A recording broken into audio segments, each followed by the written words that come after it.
Eu sou o medo. Eu acelero seus batimentos cardíacos. Eu provoco mal-estar. Eu evito que você olhe nos olhos das pessoas. Eu ajudo você a parar e se omitir para não ter que me enfrentar. Você não sabe aonde ir, mas você tem a mim. E comigo ao seu lado você será sempre insegura, sempre infantil, sempre ansiosa. Eu te ajudo a não errar.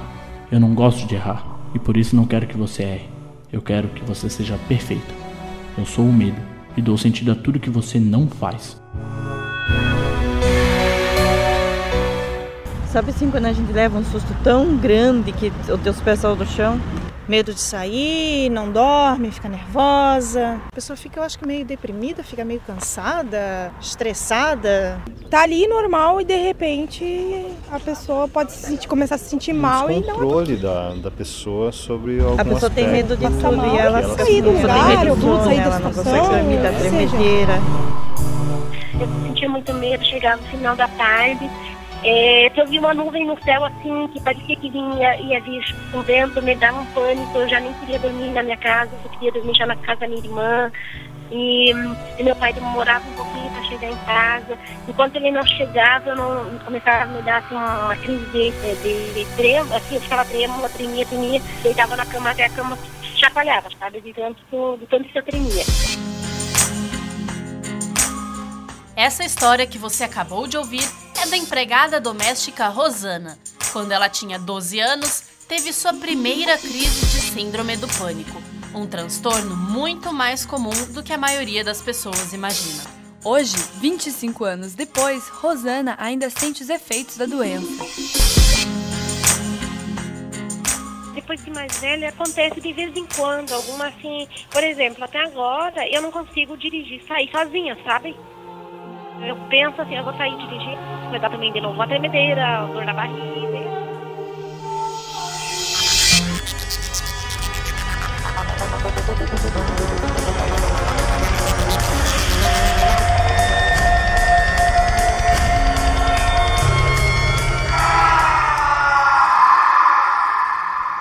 Síndrome do pânico.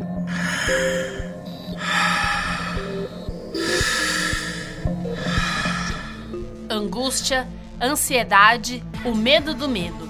Esses são alguns traços da síndrome do pânico, que é um indicativo de um distúrbio na química cerebral. Os neurotransmissores dopamina, serotonina e neuroadrenalina, responsáveis pela ação, pelo humor e pelo medo, entram em desequilíbrio, causando ataques de ansiedade e nervosismo. Há mais de 100 anos, em 1894, o fundador da psicanálise, Sigmund Freud, nomeou o pânico como neurose de angústia. Ele observou que os pacientes demonstravam traços de tensão mental, junto com tremores, taquicardia e hiperventilação. Hoje não é diferente, só o nome mudou. Para a psicoterapeuta Cíntia Rodrigues, a síndrome do pânico está cada vez mais relacionada ao acelerado ritmo de vida da sociedade atual. Dizem que é a doença do milênio, né? Desse século. O pânico não avisa o momento de chegada. Pelo contrário, homens, mulheres, jovens e adultos podem ser surpreendidos pelo ataque em seus momentos de fragilidade. Mário Eduardo Pereira é um psiquiatra e psicanalista conhecido mundialmente por seus estudos sobre o transtorno do pânico. Para o nosso especial, ele explica quem está mais sujeito a enfrentar este inimigo. Em geral, começa, né, numa fase de adulto jovem. Né? É mais frequente em mulheres do que em homens. Né? E, em geral, desencadeia no começo da idade adulta. O estudante Marcelo convive com a doença há 5 anos. Quando ele era criança, tinha crises de medo e ansiedade. Já na universidade, teve os primeiros ataques de pânico, depois de terminar um namoro e enfrentar a insatisfação com o curso e com o lugar onde morava. Marcelo só começou a se tratar depois de muita insistência. Ouça um pouco de sua história. Foi uma imposição dos amigos, né? Os amigos falaram, não, você tem que ir atrás de tratamento, porque não dá pra aguentar você, assim. Era um estado meio esquizofrênico, assim, quase, né? Tipo, eu tava sentindo coisas que não existiam e tal. Depois que eu comecei a tomar o remédio, assim, foram algumas crises aconteceram no meio, principalmente em momentos que eu estava mais vulnerável por questões externas, emocionais mesmo. Sempre quando eu entrava em alguma crise emocional, disparava um ataque de pânico, assim, era inevitável.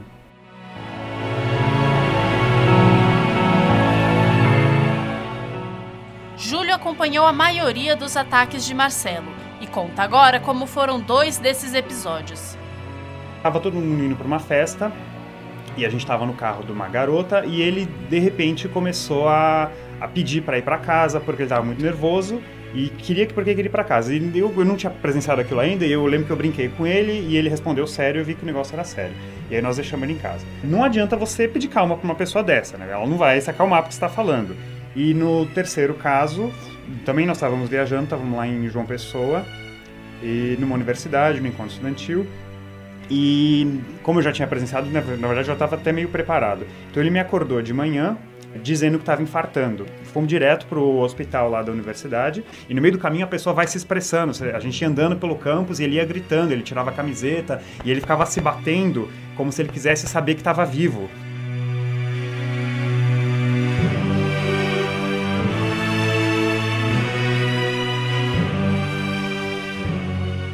Como você escutou, Marcelo se sentia aflito e com a certeza de que estava tendo um ataque cardíaco. Esse é apenas um dos vários sintomas que a doença pode apresentar. Além da agonia, do nervosismo e da sensação de que a morte está chegando, a vítima do pânico pode sentir formigamentos, ondas de calor, enjoos, desconforto no peito e medo de enlouquecer. Rafael estuda geologia e sabe muito bem como é o desespero de um ataque.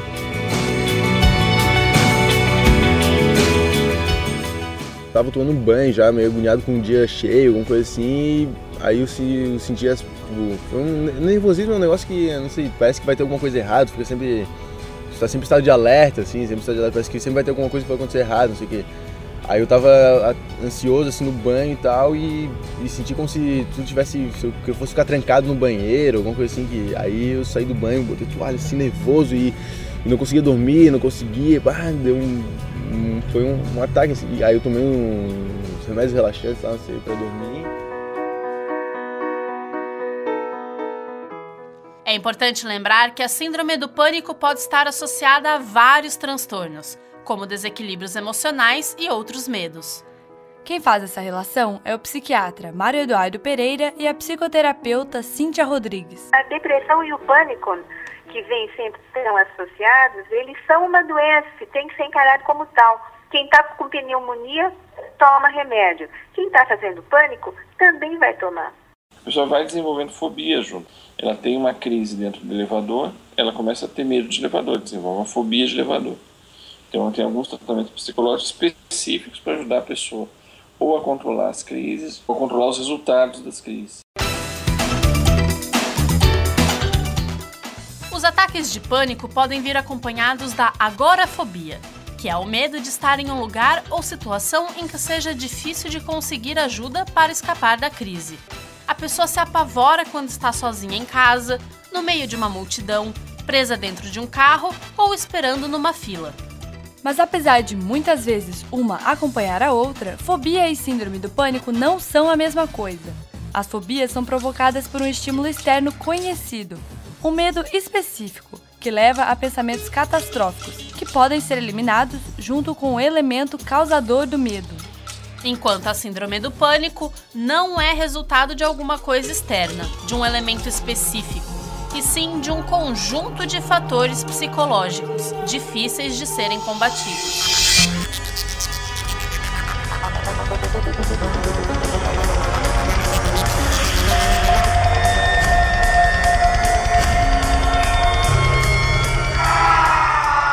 Você está escutando o especial Síndrome do Pânico.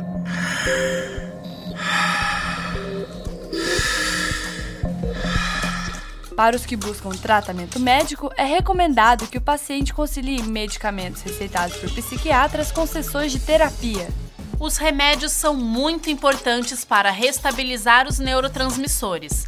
Já os psicoterapeutas dão o suporte necessário para a pessoa voltar a ter uma vida normal e aprender a lidar com os fatores que estimulam os ataques. A especialista Cíntia Rodrigues lembra como o tempo de tratamento pode mudar para cada paciente, dependendo do quadro da doença e das características pessoais.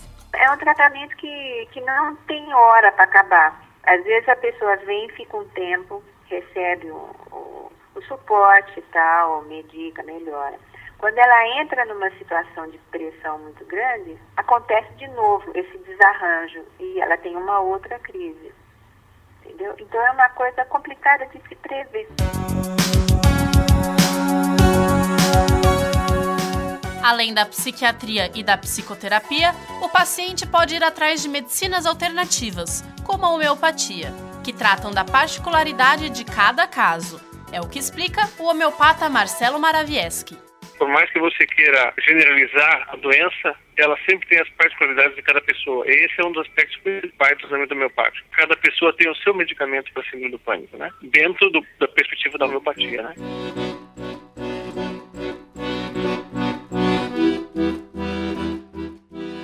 Por falar em características pessoais, você já deve ter notado que a doença chega em momentos da vida em que alguma coisa está errada. Pode ser uma fase de estresse em casa ou no trabalho, brigas e decepções com relacionamentos ou até mesmo conflitos pessoais. Dificilmente quem está vivendo um período tranquilo e equilibrado saberá como é enfrentar o pânico. Escute agora como foi para o estudante Pedro.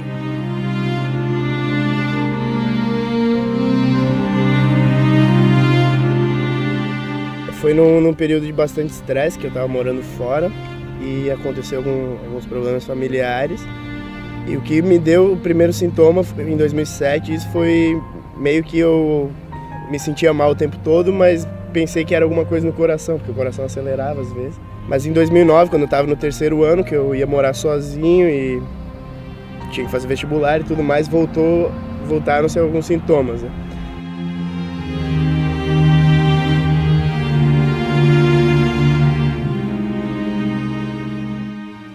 Tudo depende de cada um. Os ataques têm gravidades diferentes. Podem ser considerados leves, moderados ou graves, de acordo com a frequência com que ocorrem. Na época em que a pessoa está dependendo do pânico, é difícil manter a rotina estável. As consequências familiares, sociais e profissionais são evidentes, como nos explica o psiquiatra Mário Eduardo Pereira. Essas crises, quando elas vão se repetindo, a pessoa vai se sentir cada vez mais desmoralizada, cada vez mais com medo, cada vez restringindo mais o seu mundo e vai trazendo cada vez mais consequências para ela. Então, quanto mais cedo ela tem algum tipo de ajuda e busca um tratamento, melhor para ela.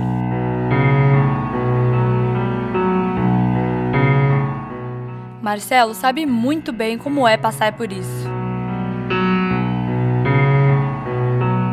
Atrapalhava extremamente minha dinâmica do dia a dia, porque eu tava sempre com aquela paranoia de que eu ia a qualquer momento, meu coração ia parar, eu ia ter um infarto fulminante. Eu não conseguia fazer nada, eu ficava numa sensação de extrema morbidez, assim, tipo, meus dias eram extremamente negros, assim. Você tem uma sensação muito obscura, assim, é uma vibe extremamente diferente. Eu não conseguia fazer nada, assim. Eu pensava, pô, por que eu vou fazer isso? Daqui a pouco eu vou morrer, assim.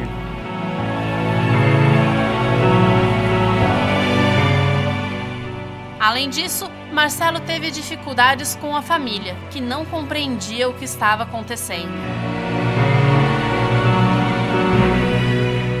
Eles eram de fora e eles ficavam hiper preocupados comigo. Porque na cabeça de mãe e pai, ela pensava, na época, que eu tava usando drogas, assim, drogas pesadas. E que isso tava me deixando com alguma espécie de paranoia. Por mais que ela ficasse preocupada, ela não tava preocupada por uma condição de saúde minha. Ela tava preocupada achando que eu tava numa pira diferente.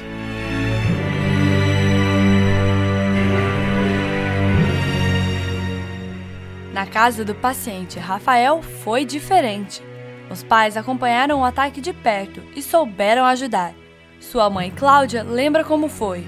A primeira vez que aconteceu, ele estava em casa. Aí ele sentiu assim um mal-estar, suor frio, enjoo. Foi assim, a gente até pensou que era virose, alguma coisa, né? Até achar meio SAMU, que ele ficou bem assim, agitado, nervoso. A gente levou ele no médico direitinho, tá fazendo tratamento tranquilo.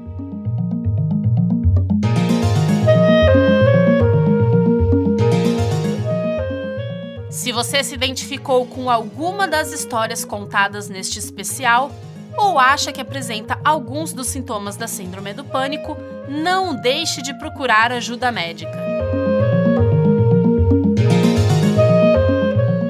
Lembra do estudante Pedro que contou suas histórias para a gente? No primeiro ataque, ele não levou a sério e abandonou os remédios. Hoje, ele sabe a importância de ser persistente e combater essa doença, que é mais comum do que muitos imaginam. Agora você fica com o recado final de Pedro.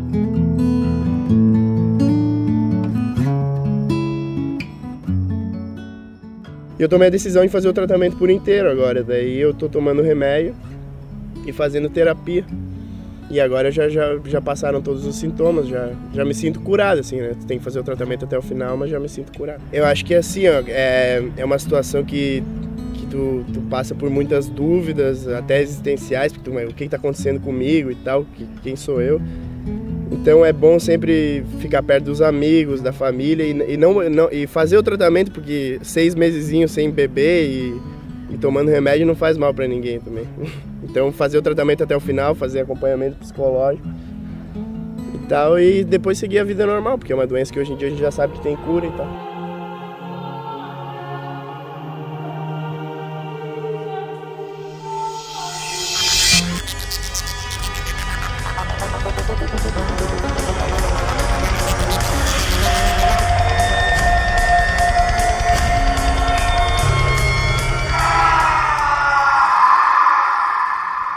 Síndrome do Pânico.